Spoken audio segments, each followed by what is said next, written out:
Hello,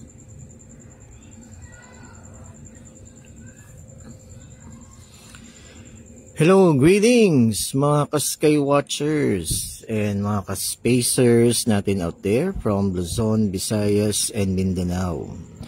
And sa lahat po ng ating mga ka-Sky Watchers and mga ka-Spacers na nakatutok po ngayon sa ating online telescope viewing of the moon worldwide and netwide, magandang araw po.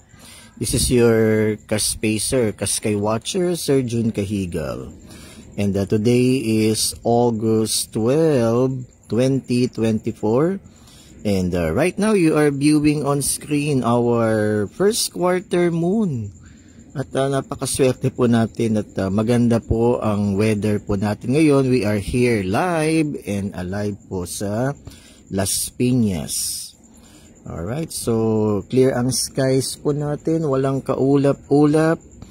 And talagang napakaganda po ng ating first quarter moon tonight. Alright, so kitang-kita po yung mga different lunar features like yung mga dark areas. Those are lunar plains. Ang tawag po dyan ay mares or Marias. And again po, ang tawag po dyan ay mares. The word mares or Maria means seas or dagat. Kasi yung mga unang astronomers, yung mga unang sailors, they thought yung mga dark areas na yan were bodies of water. Kaya tinawag yan na mares or Marias. But actually those are solidified pools of ancient basaltic lava. Yan. And kitang-kita yung gitnang dark patch na yun, that's the Sea of Tranquility, kung saan po naglanding yung Apollo 11. And just recently, last month, we celebrated the anniversary of the lunar landing, July 20. Yan.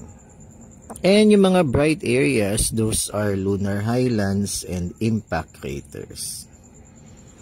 Yan. So makikita natin isang damakmak na craters ang makikita natin sa image. So I am using a Vixen Super Polaris R130S reflecting telescope. Okay, so in a few minutes po I will magnify the image. So please comment down below para malaman po natin kung kayo'y nagagandahan or if you are fascinated by our lunar imaging tonight. Okay, so I guess we can now magnify the image. Here we go.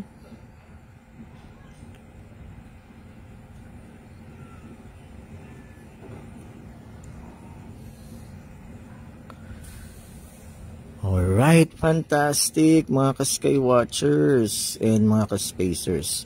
So, ginigitna ko po yung Sea of Tranquility. Ayan po, kung saan po naglanding yung Apollo 11. Alright, so kitang-kita po yung mga craters, yung mga bright areas, those are lunar highlands and impact craters. Ayan, so please comment down below po kung ano po ang inyong masasabi sa ating lunar imaging. Today is August 12, 2024.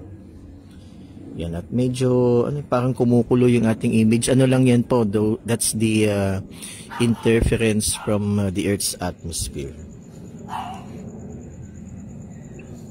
So we are here live and alive dito po sa Las Piñas. Nasa gitna po ako ng kalsada.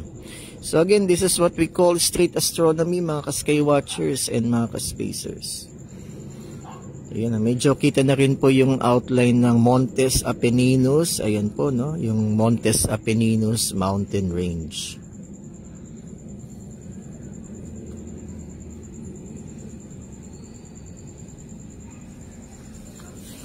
Ayan po, mag-comment po kayo kung kayo po ay nagagandahan or you're fascinated by this image of our moon tonight.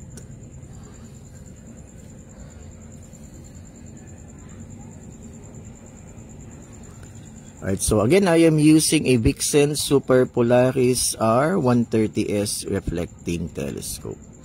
So So, ayan po, no? Medyo shaky lang po. Nanginginig yung ating tripod. Ayan. Hinahanap ko yung Lunar X saka yung Lunar V. Ayan, parang iyan yan. I'm not so sure. Ayan.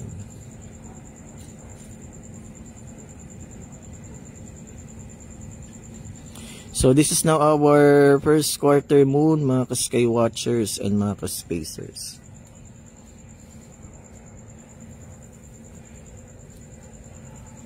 Okay, shout out po sa lahat ng mga nanonood po ngayon sa ating online telescope viewing.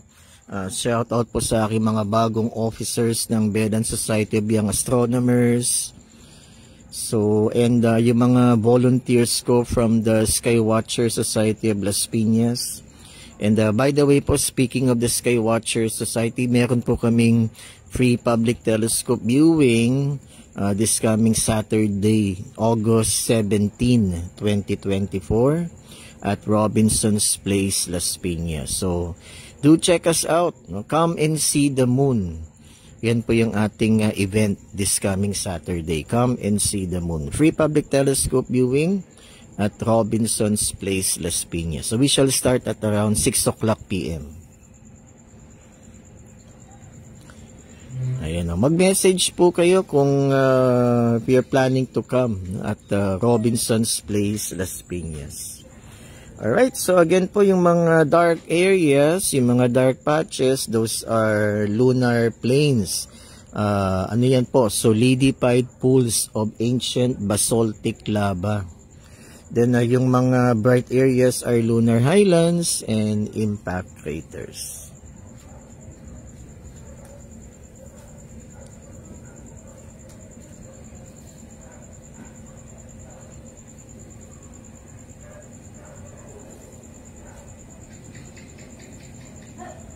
Fascinating indeed. No? What do you think, mga ka-sky watchers?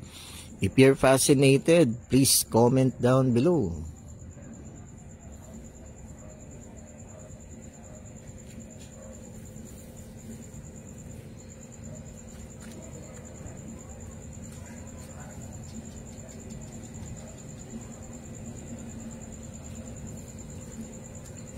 Yan, baka may magtanong, may ma-magnify pa ho itong image. Actually, meron pa, kaya lang baka it might affect the clarity, yung resolution. Kaya okay na ho yan. At least nakikita natin yung mga details ng craters and other lunar features. So again, today is August 12, 2024 and we are viewing the first quarter moon.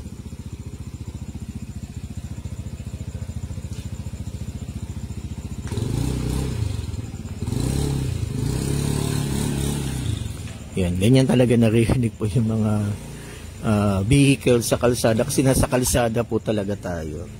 So we are here live and alive dito po sa Las Piñas.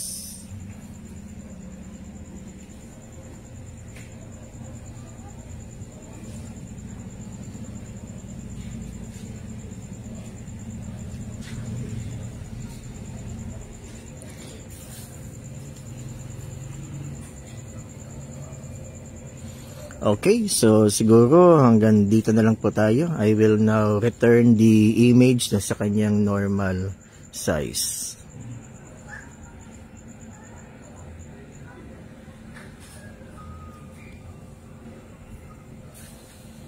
Ayan. So again, we are viewing on screen our first quarter moon. Today is August 12, 2024. So, mag-comment po kayo, mag-heart react kayo, or mag-thumbs up if you are fascinated, kung nagandahan po kayo sa ating lunar imaging today.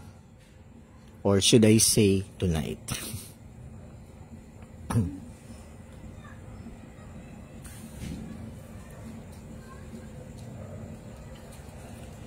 Okay, so again, shoutout po sa lahat ng mga nanonood po ngayon. Sana nagustuhan nyo po yung ating lunar imaging. So again po, we will be having a free public telescope viewing at Robinson's Place, Las Piñas this Saturday. Weather permitting po, August 17, dun sa main parking area sa Robinson's Place, Las Piñas. So if you are in the vicinity, please do check us out. Yan, no? Okay, that's this coming Saturday. Yan. So, waxing gibbous moon yan by that time. Okay, so I guess that's it for our online telescope viewing tonight. Ayan. So, again, sana nagustuhan nyo to. This is your Ka-Sky Watcher, Ka-Spacer, and Space Commander, Sir Jun Cahigal, saying, live long and prosper. And always remember to always keep your space and always keep looking up. Ayan. So, bye-bye po. And see you on our next online telescope viewing. And please like and share this video para makarating po sa maraming tao, especially mga estudyante out there. Para ma-inspire naman po sila to love the sciences. And please follow us on our Facebook page, the Skywatcher Society of Las Piñas. Please follow us also on our Facebook page, the Bedan Society of Young Astronomers. And follow me on my YouTube channel, The Science Guy, Professor Jun Cahigal. Please subscribe and click on that notification bell so that you would be updated on our future videos, especially yung mga ganitong ganap. Okay, so marami pong salamat and always keep looking up.